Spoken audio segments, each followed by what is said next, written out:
Your career development, whose responsibility is it? That's a good question, I suppose, but who better knows the aspirations, inspirations, and individuals of, or the values of an individual other than the individual? Sadly, the vast majority of employees do not take responsibility for their own development. So joining us now to discuss career development in the workplace is Siphiwe Moyo, and he is the chairman of the South African Board for People Practices. Siphiwe, good to have you. Welcome to Morning Live. Thanks, Leanne. Thanks for having me. Whose responsibility is it to the employer or the employee? I mean, for development in a career?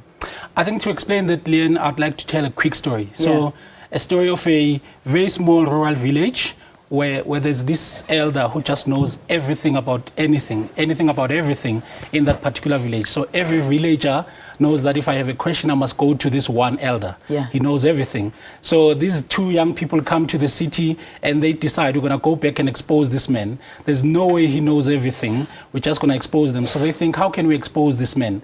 So finally they think we're going to catch two butterflies, hold them in our hands, and we're going to go to this man and trap him. So we're going to ask him, are these butterflies dead or alive?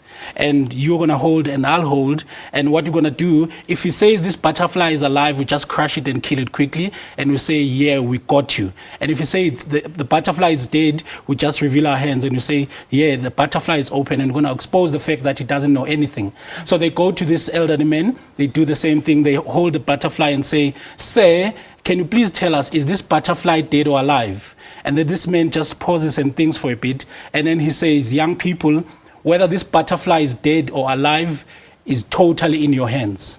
So that's the story of career development. Career development is totally in an individual's hands. Yeah. The employer can give frameworks, they can guide, they can build whatever, but it is up to each one of us to ensure that our career is being developed. Yeah, it's an interesting analysis because, I mean, I suppose our career is in our hands to a certain extent because there are certain jobs that you can be in, however, where there is no nurturing, where you're almost just put there and, you know, no matter what you do or how you try to move, you just don't get recognized and you're not able to move and have any career development. What do you do in an instance like that? So I think every South African must know that every employee has the right to be at least trained for the job that you are being asked to do. So it's your right, it's your responsibility, it's employer's responsibility to give you the training to do that particular job. And career development is more about how then do we move you from your current job to ensure that you are fully performing and to move you further into different roles, bigger roles. But every employer has the obligation to give initial training for the job that you are being employed to do. Yeah. You've also, I mean, in most organizations, you've got a human resources management division, I beg your pardon. And, you know, this, of course, has training and development programs. What is the role there? How does that assist you? I mean, the role of training and development, the department is to ensure that you are skilled for the jobs that you have to do. I mean, we did a study in association with the ASTD, which is the American Society for Training and Development, about how employers in South Africa actually spend, how much they spend in the development of people. And many employers in this country spend a lot of money, about 3 to 4% of payroll on employee development. So that's what the training department is there for, to ensure that you at least have the minimum skills to do your job. What you do with those skills and how you take your life further and your career further is totally up to you. Yeah. You know, I must say, one of the biggest issues, however, is working under a manager who doesn't recognize or see you. Sure. You know, there are just so many people.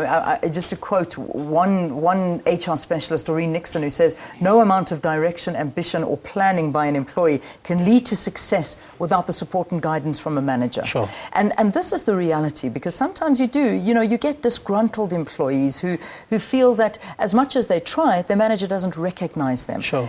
And a lot of managers are put into positions that perhaps don't even want to be there. Sure. They just put in this position because that's just where they found themselves. That's wrong of an organization. Or, you know, what should a manager really be there for? I think that's absolutely true. First of all, a manager should be doing about 70% of their role should be people. not still trying to do what you've been doing in the past. So the problem is that in our country, you get a good teacher, and because he wants more money and you want to promote them, you make them a principal. And yet they don't want to manage people. So what you want to do, you want to take that teacher, expand their role, make them do other things that will keep them excited. So we have a lot of people in management who actually want to be specialists. And it's okay to be a specialist. In fact, there's a study that has always been done, and it's a fascinating thing, that shows that, in fact, employees don't leave organizations, they leave managers. You know, people leave because their managers is terrible, their manager is not coaching them. So to every manager, they must understand that your role is to get results through people, and therefore coaching and mentoring is your ultimate role, and not necessarily still doing the work that the employees are doing. You're so right, and I mean, I know it happens in every organization, but I can cite so many examples where you got some of the most fabulous journalists, and you know, I'm in journalism, so I know that, and they're brilliant journalists, and of course their bosses want to recognize them, so they put them into a managerial position, and they stop writing, and they manage people, and that's not what they want to be doing. And they're not the best managers, but they're still the best journalists. You know, just finally, you know, we've run out of time. I'm being shouted at by my manager. Creating a happy environment. How do you do that? How does everybody work together? What should we do? I think there are basics. Number one, as a leader, you must understand people in your team.